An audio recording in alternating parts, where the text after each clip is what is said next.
दोस्तों, अयोध्या के भव्य राम मंदिर या फिर देश के अन्य बड़े मंदिरों में जो चढ़ावे की रकम आती है, जो करोड़ों रुपए का कैश होता है, सोने चांदी इत्यादि जो मंदिर में चढ़ावे के रूप में प्राप्त होते हैं, उनकी प्रशासनिक व्यवस्था कैसे होती है, उनका प्रबंधन किस प्रकार से होता है, वह सरकारी और कानूनी रूप से अपने अंतिम गंतव्य तक कैसे पहुंचता है, इस वीडियो में हम ये सारी चीजें क्रमबद्ध तरीके से जानने वाले हैं। अगर आप चैनल पर नए हैं तो फटाफट से चैनल को सब्सक्राइब कर लीजिए। जब एक आम नागरिक 100 रुपए का नोट या कोई बड़ा उद्योगपति सोने का बिस्किट दान करता है, तो वो सरकारी और कानूनी रूप से अपने अंतिम गंतव्य तक कैसे पहुंचता है, और इसमें अगर कोई चोरी या फिर हेराफेरी की बात आए तो हमारा सिस्टम, हमारा एडमिनिस्ट्रेटिव सिस्टम उसे कैसे पकड़ता है। दोस्तों, बात करें इसके सबसे पहले स्टेप की, वो है कलेक्शन। दोस्तों, जो मंदिर के दान पात्र होते हैं वो हमेशा डबल लॉक सिस्टम से बंद होते हैं। दोस्तों, इन्हें केवल अधिकृत अधिकारियों और बैंक प्रतिनिधियों की मौजूदगी में ही खोला जाता है। दोस्तों, इसके बाद सारा कैश सीसीटीवी निगरानी वाले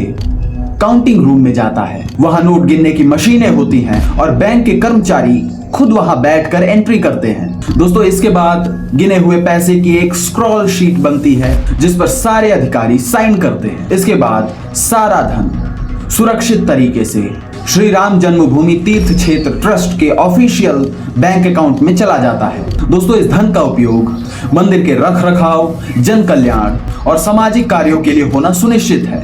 दोस्तों, ये अब तक की बात तो थी कैश की। अब बात करते हैं सोने के आभूषणों, सोने के बिस्किट और चांदी इत्यादि धातुओं की या इनसे बने बहुमूल्य आभूषणों की।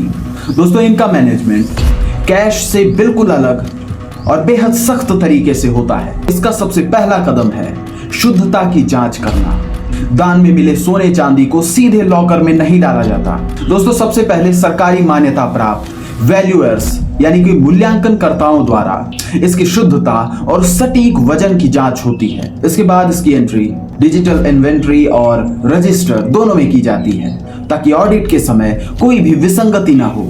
दोस्तों, बड़े मंदिर ट्रस्ट जैसे कि राम मंदिर, तिरुपति मंदिर, ये ट्रस्ट इस सोने को अनप्रोडक्टिव एसेट के रूप में नहीं रखते हैं, बल्कि भारत सरकार की गोल्ड मोनेटाइजेशन स्कीम के तहत जमा कर देते हैं। दोस्तों, इसके बाद ये सोना सरकारी टकसाल में जाकर के पिघलाया जाता है और इस पर मंदिर ट्रस्ट को ब्याज मिलता है। दोस्तों, अब इतने बड़े सिस्टम में चोरी, हेराफेरी और भ्रष्टाचार जैसे मामलों के लिए, इन पर नियंत्रण के लिए हमारा प्रशासन 3 लेयर सिक्योरिटी कंट्रोल का उपयोग करता है। दोस्तों, पहला है dual control and joint custody. दोस्तों, जो मंदिर के स्ट्रॉन्ग रूम या लॉकर की चाबियां होती हैं वो किसी भी ट्रस्टी के पास नहीं होती।